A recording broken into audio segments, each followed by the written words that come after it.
Começando mais uma live. Se você está chegando aqui hoje pela primeira vez, seja muito bem-vindo, seja muito bem-vinda. Eu sou Marcela Bernardi, sou psicóloga, professora de aula particular e criadora do método MAD, Muito Além de Ensinar.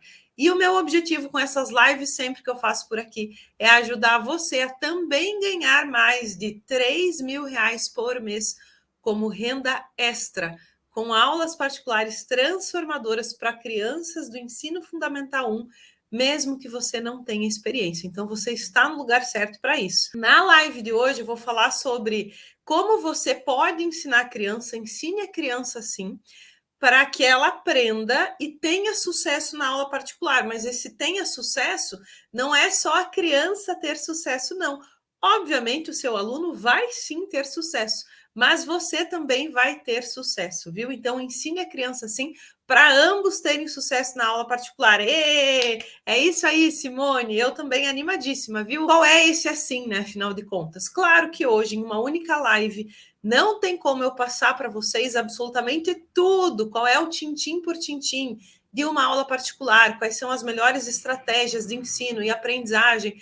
E uma das coisas muito legais que a gente tem hoje, né, no século em que vivemos, é essa evolução científica. Então, os estudos, as pesquisas, a neurociência, por exemplo, a neuroeducação, hoje trazem para nós, são campos maravilhosos que nos trazem o que é mais eficiente na hora de ensinar. Então, alguns recursos são muito legais da gente aplicar e da gente ter durante o processo de aulas particulares, se valendo dessas questões todas aí, né, com embasamento de pesquisa, para que a criança aprenda e para que haja sucesso, afinal de contas, na aula particular. Ou seja, a criança vai aprender, vai passar de ano, mas vai começar até, porque não, a gostar do processo de estudos. Como consequência, você fideliza aquele aluno, a mãe, a família se encanta com o trabalho que você faz.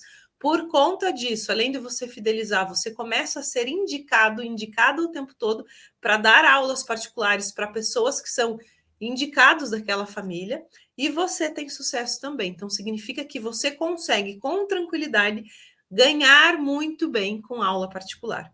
Mas na live de hoje, apesar de eu não me aprofundar 100%, logicamente que não, né? Uma única live por enquanto, nessa questão de ensino-aprendizagem, eu preciso trazer para você que, puxa, qual é a melhor forma de aprender, né? Repetição. E sim, repetição é uma das grandes estratégias para que haja a formação de médio e longo prazo, formação de memória de médio e longo prazo no nosso cérebro, né? Tenho falado aí ao longo das nossas lives sobre essa questão de aprendizagem, de como é que funciona a parte cerebral dos neurônios, que são as nossas células cerebrais. Então, toda vez que algo é repetido e feito de novo, e de novo, e de novo, o cérebro, os neurônios, né, que são as células do nosso cérebro, esse aqui é como se fosse um neurônio nosso, então que tem lá toda a parte dos dendritos, do axônio, enfim, bainha de mielina, os neurônios se comunicam uns com os outros no nosso cérebro, e toda vez que algo é repetido, essa comunicação é intensificada. Ops, esse caminho todo aqui eu já fiz. São bilhões de neurônios, né? Que eu estou mostrando um. Então, de novo, esse caminho aqui eu já fiz. E uma terceira vez, esse caminho aqui eu já fiz. Esse caminho aqui eu já fiz. Até que esse caminho cerebral se constrói. E é assim que a gente aprende. Uma das formas que existem para a gente aprender é através da repetição. Então, de tanto repetir alguma coisa, o cérebro aprende. Existe a formação de memória, de entendimento, né? Fica registrada essa informação, os nossos neurônios captam isso, opa, tá falando de novo, tá falando de novo, tá falando de novo, então é algo importante que eu preciso realmente gravar aqui e marcar esse caminho na cabeça, né? Marcar esse caminho cerebral, enfim.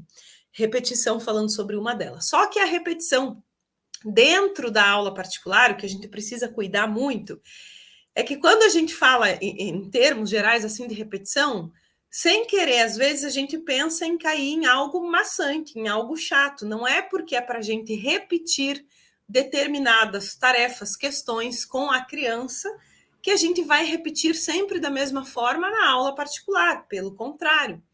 Então, se a criança está lá aprendendo conta de multiplicação, por exemplo, pode ser qualquer outra coisa, né? Me veio a continha de multiplicação na cabeça. Você não precisa fazer o teu aluno repetir na aula particular sempre da mesma forma a continha de multiplicação, pegando lápis, caderno, papel, enfim, repetindo por escrito. Não.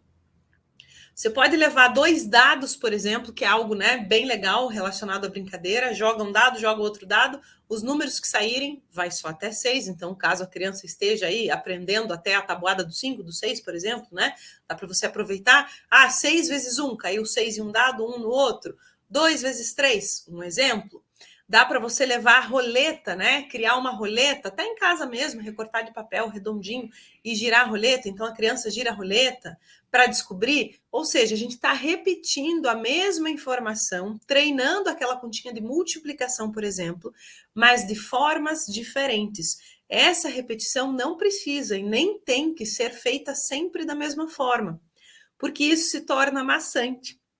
Então, claro que algumas vezes a gente acaba caindo nessa repetição de forma igual, sim, mas que isso não se torne um padrão e seja a exceção nas suas aulas particulares, que você entenda que a repetição pode e deve ser trabalhada de formas diferentes. Você repetir aquele mesmo conteúdo, mas brincando, usando recurso lúdico, falando, porque sempre fazer da mesma forma, né? E a neuroeducação traz, além dessa questão da repetição, uma das outras coisas que falam muito alto, puxa, é o envolvimento emocional da criança. Então, a criação dessa memória afetiva, né, que é tão essencial, especialmente na época da infância, que a gente está desenvolvendo essa memória. E dentro dessa questão da memória afetiva e da repetição, então, como é que a gente pode trabalhar de forma eficiente? E hoje, na live de hoje, em específico, eu vou falar sobre 2 coisas, que é o envolvimento ativo e o feedback para erros. E eu vou explicar bem certinho cada uma dessas 2 coisas, né, que devem sim estar presentes na tua aula particular também, se você pretende, afinal de contas, ter sucesso com aulas particulares. Então, para que o seu aluno aprenda e tenha bastante resultado, que tenha sucesso e você, por consequência, também. Qual é o teu sucesso? Um aluno fidelizado, uma família mais do que satisfeita, encantada com o teu trabalho, indicando você, você ganhando bem, sem rotatividade de alunos, enfim. Aliás, o feedback de erro, né, talvez seja algo que, como assim, o que isso significa? Mas eu já vou explicar. E o envolvimento ativo, o próprio nome, né, já diz, é um envolvimento ativo da criança, ou seja, quanto mais ela estiver de fato envolvida nas aulas particulares, melhor e mais real vai ser a aprendizagem dela. Por isso que eu falo que tem tudo a ver com a parte afetiva, né? Falei da repetição, falei um pouquinho sobre a questão da memória afetiva, e quando a gente fala de envolvimento ativo, a gente fala sobre a criança estar envolvida. E envolvida, para ela se envolver, afinal de contas, na aula particular, você precisa, acima de tudo, saber como motivar essa criança. Não vai haver motivação real se ela não estiver, por exemplo, se sentindo bem. Não tem como uma aula particular ser chata, ser difícil, ser pesada para a criança. Porque aí dificilmente teu aluno vai querer colaborar, fazer o que ele tem que fazer, né? E eu gosto sempre de falar uma frase, quem me conhece já há um pouquinho mais de tempo já me ouviu falar e repetir, que é: quanto mais bem uma criança se sente, mais colaborativa ela vai ser.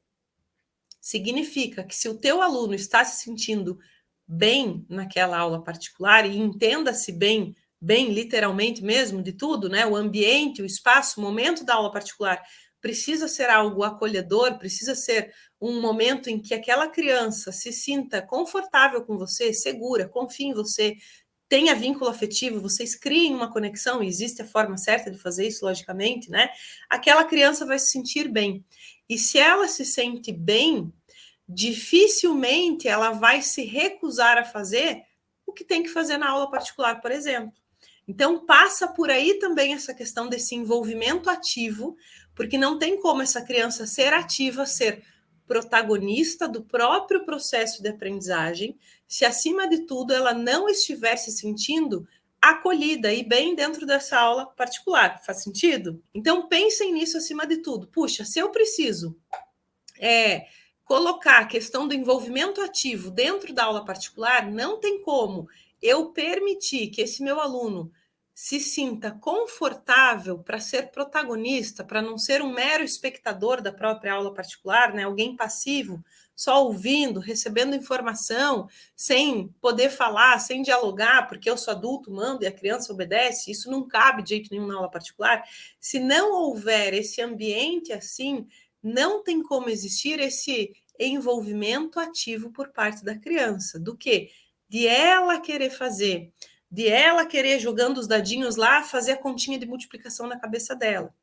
E aí, dentro desse envolvimento ativo, eu vou trazer para vocês um trechinho de um livro que tem tudo a ver, né, com o que a gente está falando, até porque foi escrito por um neurocientista.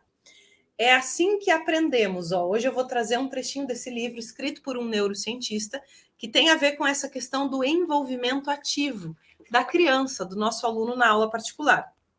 Olha que interessante. E aí já puxa junto essa questão do feedback do erro, né? Como é que a gente vai trabalhar essa questão do erro na aula particular? Como é que se dá esse feedback e o quanto ele é importante? Porque hoje a neurociência nos mostra o que é mais efetivo de fato, né? Se a gente aponta para a criança, ajuda a criança da maneira correta na aula particular. Bom, esse autor aqui conta que eles fizeram uma série de experimentos uma vez, e não foi ele, né, que fez, foi um psicólogo americano já lá atrás, e nesses estudos, nesses experimentos, eles colocaram 3 grupos de pessoas, de alunos, para decorar uma lista de palavras. É como se aqui no Brasil a gente fosse uma criança que está aprendendo inglês, por exemplo, ela vai ler uma lista de palavras em inglês, e aí, no final, ela tem que se lembrar depois o que cada uma dessas palavras em inglês significa no português, tá? E aí, nesses 3 grupos de estudantes, esses 3 grupos de alunos, cada um leu essa lista, estudando essa lista de uma forma, né? E o grupo que mais teve bom resultado foi o grupo que esteve ativo nesse processo, eles mesmos testando o que para cada um deles funcionava melhor, no sentido de não é alguém simplesmente mandando eu ler, não sou eu simplesmente lendo e daí fechei, e daí leio de novo e fecho e acabou e já li, não. Era ativo. Então, essa pessoa lia, o estudante lia, escrevia, puxa, tá, isso eu lembro, de novo ele fazia isso, e eles começaram a se testar. Então, o grupo que mais teve resultado foi o grupo que realizou como se fosse autotestes. E eu vou trazer isso para o contexto da nossa aula particular para criança. Então, como é que funcionaria, segundo o próprio autor, né? Algo que dá muito resultado, especialmente em se tratando de neuroeducação, de neurociência, para a gente maximizar o aprendizado. E ele fala aqui, bom, quando você se força a pensar primeiro, para daí tentar lembrar o significado da palavra, antes de receber o feedback, você está forçando o seu cérebro a ter um envolvimento ativo na aprendizagem antes de que um terceiro fale para você o que seria o correto ou não. Depois desse envolvimento ativo, haverá o feedback, para que aí sim se maximize o aprendizado. Significa que muitas vezes, eu vou traduzir isso aqui, né, para nós, na aula particular, quando o nosso aluno está lá, por exemplo, escrevendo alguma coisa, e se ele escreve errado na hora, não tem como a gente corrigir de imediato o que aquela criança acabou de escrever. Então, ela está no meio de uma frase e ela está na fase de alfabetização, ou já passou, tanto faz. E escreveu uma palavra errada, e você viu que ela escreveu errado. Ou ela começou a escrever uma frase, a primeira letra não está maiúscula, está minúscula. Ou ela acabou a frase e não colocou o ponto final. Seja o que for, usando de exemplo aqui para vocês. Não interfira no momento em que a criança está executando alguma atividade. Na prática, na aula particular, é assim que precisa funcionar. Não interfira. Puxa, mas eu vi a criança está na segunda palavra de uma frase ainda e tem 6 palavras aquela frase, e na segunda palavra eu já vi que ela escreveu errado. Você vai deixar ela continuar escrevendo até o fim. Se você interfere, se você corrige, se você corta, ops, essa palavrinha aí está errada. Você está cerceando essa criança, você está tolhendo, né? Cortando algo que precisa ser dela, que é justamente o envolvimento ativo. A aula particular é dela, é para ela. Eu sei que a gente é o educador, é o profissional da educação, é o professor, é a professora que está ali justamente para ajudar, para aquela criança aprender. Mas se você quer, de fato, começar a ir muito além de ensinar, entendendo como funciona o desenvolvimento cognitivo na infância, entendendo o que se passa no cérebro da criança e mesmo no nosso de adulto, quando alguém simplesmente vem e mostra aquele erro, né, sem esperar que aquela própria criança tenha a chance dela se envolver ativamente para depois você passar o feedback para o erro.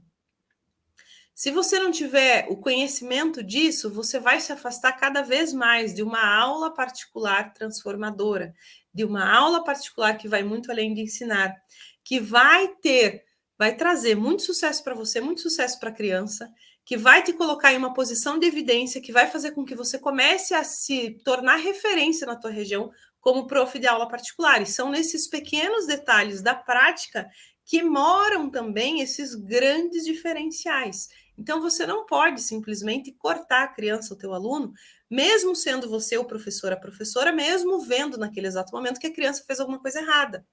Ah, Marcela, então eu vou deixar ela responder a página inteira do exercício, estou vendo que ela está errando tudo e eu estou fazendo o que ali? Só estou observando? Não, também não é isso. Mas eu estou dando o exemplo aqui de uma frase. Então, a criança começou a escrever a frase e você, adulto, que sabe escrever aquela palavra, percebeu que ela escreveu errado, precisa, antes de tudo, se colocar no lugar da criança. Você é adulto, você tem muito mais bagagem, por assim dizer, com relação àquilo do que aquela criança. Ela está na fase de aprendizado. E se você simplesmente chegar corrigindo, você não dá a chance do cérebro ter esse envolvimento ativo, como esses pesquisadores aqui descobriram já lá atrás, né? Puxa, os grupos que estudaram uma lista de palavras, os que foram mais ativos e protagonistas no próprio processo de aprendizagem, tiveram uma formação de memória mais a longo prazo do que aqueles que não foram assim, que talvez tiveram alguém ao lado já corrigindo na hora antes de esperar, e que passaram na prova só. Sabe aquela história de estudar para passar na prova? Não é o que a gente quer. A gente quer que o nosso aluno realmente aprenda e não simplesmente passe na prova, porque não vai funcionar. Então, a criança acabou, não vai funcionar a aprendizagem real, eu digo, né? Se a gente quer fidelizar o aluno, quer que a criança comece a gostar até do processo de aprendizagem, tenha mais foco, mais concentração, seja respeitada, seja ouvida, sinta que tem voz ativa, sinta-se bem na aula particular, porque quanto mais bem uma criança se sente, mais colaborativa ela vai ser, cuida desses detalhes também. Então, quando você esperar o teu aluno lá, né? Puxa, eu vi que está errada a segunda palavra, eu espero ele acabar a frase toda. Quando ele acabou a frase, não é você também já que vai passar o feedback do erro, né? Ó, a segunda palavra está errada. Não. Como é que eu sempre faço? Então, meu aluno escreveu e eu sei que está errado. Hoje em dia, gente, e eu até então estou usando máscara ainda, né? Estava dando aula particular agora até dezembro, ainda em dezembro eu estava usando máscara por conta da pandemia, acostumei, enfim, esse pós-pandemia, né? Fico muito próxima à criança. Mas por que eu estou falando da máscara? Porque eu mesmo mascarada, a máscara da pandemia, tem aluno meu que só de ver o meu olhar já sabe, tem alguma coisa errada, né? Então, assim, não está nem vendo o meu rosto todo, mas já me conhece tão bem e já flui tão bem a nossa aula particular, que só dele ver o meu olhar, e para mim é um olhar tranquilo, assim, né? Ele fala, ih, tem alguma coisa errada aqui nessa minha frase, né? Então, acabou, Cláudia, para te responder, acabou a frase, por exemplo, o que você vai fazer? Você vai olhar, no meu caso eu só olho, e eles já sabem, mas você vai olhar e vai falar, vou dizer para você ler de novo tudo que você escreveu. Agora que você acabou essa frase, lê toda a frase e vê se está tudo certinho. E aí deixa a criança ler. Possivelmente, só pelo fato de você falar assim, aquele aluno já vai desconfiar. Se está perguntando se está tudo certinho, se está tudo certo, deve ter alguma coisa errada. Mas até a palavra que você usa é uma palavra positiva, né? Para fazer com que esse aluno se sinta bem, não é tem alguma coisa errada. É para você conferir se está tudo certo, se está tudo certinho, do teu jeito, né? E aí ele vai reler. E no que ele for fazer essa leitura novamente, ou pela primeira vez, porque muitas vezes o cérebro está ali escrevendo e não está, né, associando o que está escrevendo, está mais no automático, então sempre é importante ter essa leitura depois mesmo. Quando ele for fazer a leitura, ele vai perceber. E se ele não perceber, você vai falar, mas será mesmo? Vamos ler mais uma vez, vou ler junto com você, ó. E aí você vai, né? Então, claro que você não vai deixar essa criança solta. Puxa, ela tá ali sofrendo, ela leu 5 vezes e não descobriu que era uma palavra, especialmente em se tratando de C, S, C cedilha, RR, as coisas em que mais pegam aí, né, em fase de alfabetização, D, T, especialmente se a criança eventualmente tem algum diagnóstico específico, dislexia, enfim, você não vai deixar essa criança sofrendo do teu lado, se frustrando 3, 4, 5, 6 vezes na leitura sem você mostrar o que ela errou. Claro que não é isso. Mas, de novo, lembra lá, estou trazendo desde a nossa live número 1, equilíbrio, a gente não pode cair nos extremos. Não vou já na hora, acabou de escrever a palavra errada, eu já vou corrigir, extremo número 1, mas também não vou deixar essa criança se frustrar e sofrer, ler 10 vezes e não conseguir entender, e eu não vou dizer para ela onde é que ela errou. Não. Então, a gente vai ajudar essa criança sempre dessa forma, com que ela tenha, né, esse envolvimento ativo ali dentro da atividade que é dela mesma. E se você sentir que ela está tendo dificuldade de perceber onde está a falha, por exemplo, aí você vai falar junto com ela, ó, eu acho que talvez essa segunda palavrinha tenha alguma coisa que está diferente. Será que não? Vamos ler de novo? E aí vou pensar em uma palavra. Estou lendo aqui processo. Vou usar a palavra processo. Claro que estou usando também uma palavra, né? Que eu aproveitei para ler a Cláudia. Estou no processo de alfabetização. Mas vamos usar essa palavra. Será que essa palavra processo é assim que escreve? Olha o som. Processo. Ah, e a criança escreveu com C cedilha no CE. E aí você volta a explicação de por que não se usa o C com cedilha, no CI, CE, né? Enfim, se for o caso da alfabetização, usando aqui o exemplo, enfim. Mas você sempre resgata a criança nessa aprendizagem, e esse é um ponto muito importante.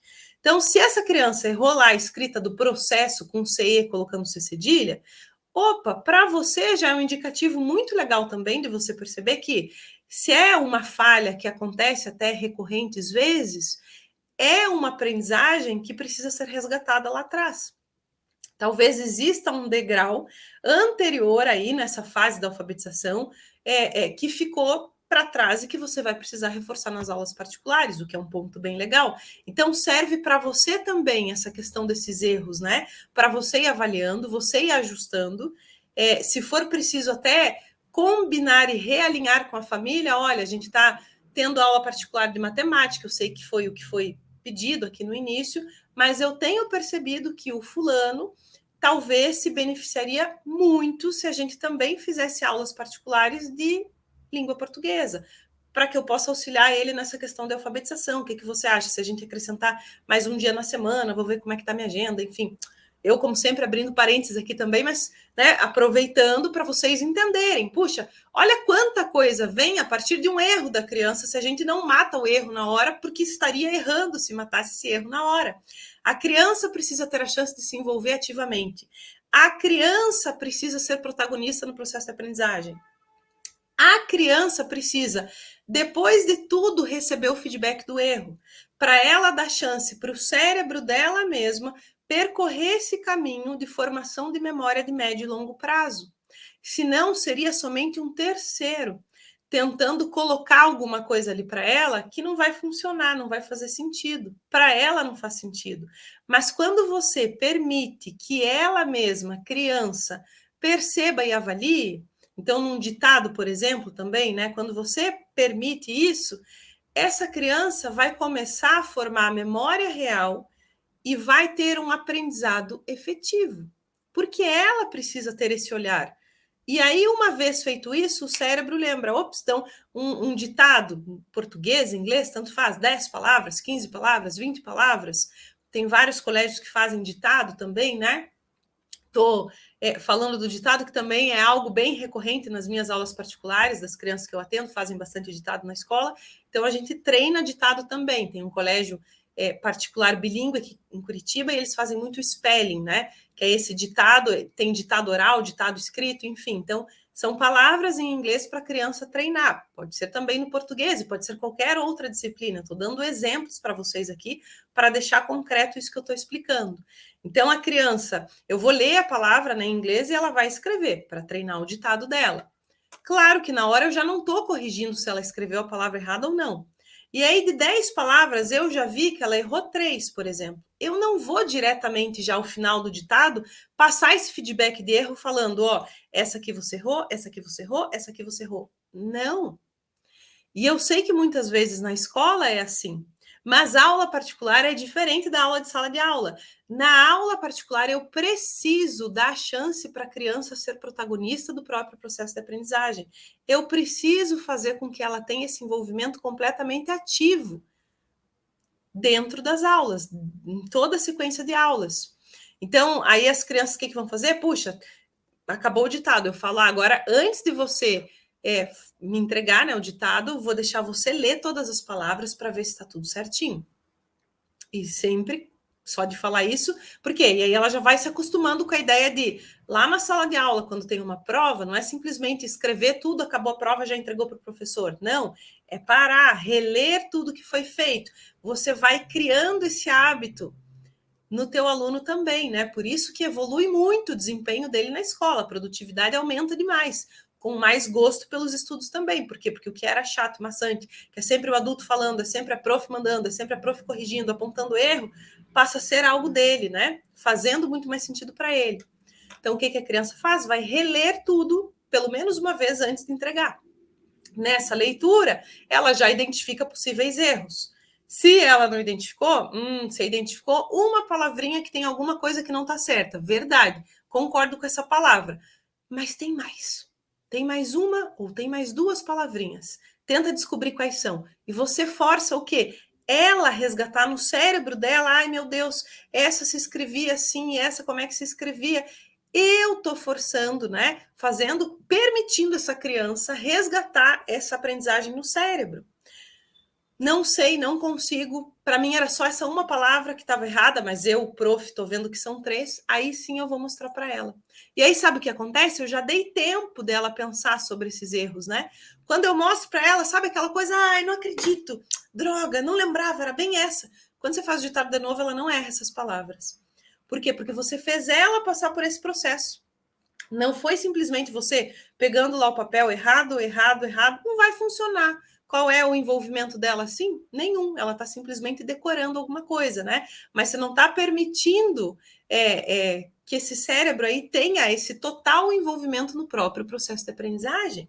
E fica muito mais legal, gente, muito mais divertido, muito mais leve. Então, sempre traga coisas assim para a aula particular, para quê? Para que você faça de fato com que o teu aluno tenha um ambiente, tenha um espaço acolhedor, para que seja prazeroso também estudar. A aula particular não tem que nem deve ser chata. E são nesses pequenos detalhes também, e são detalhes que eu trago aqui, né? Hoje trouxe um pouquinho da questão de uma das pesquisas aqui do autor neurocientista do livro Assim que Aprendemos.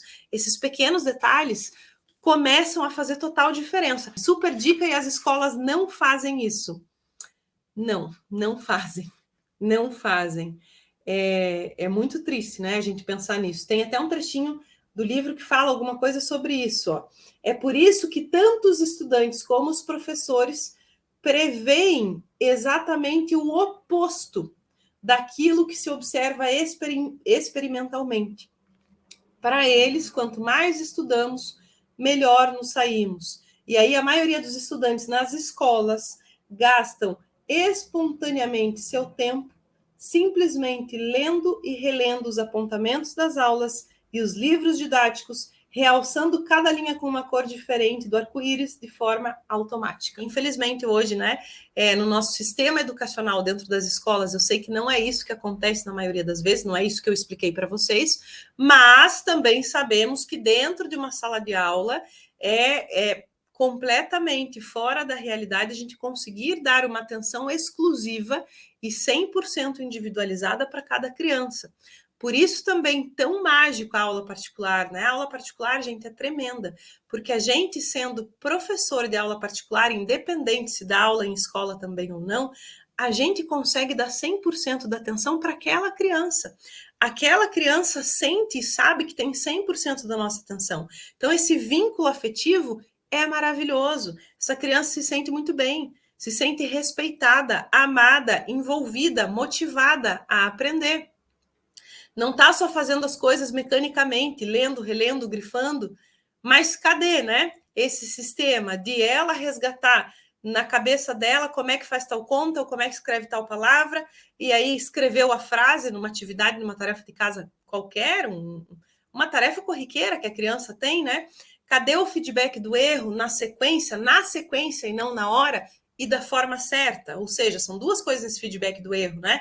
É na sequência, é depois do envolvimento ativo e é da forma correta. Não é tolhendo, não é adulto mandando e criança obedecendo.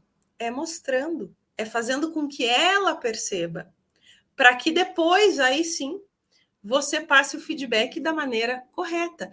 É assim que aprendemos. Esse é o livro, ó. Eu sei que fica ao contrário, né? No Instagram.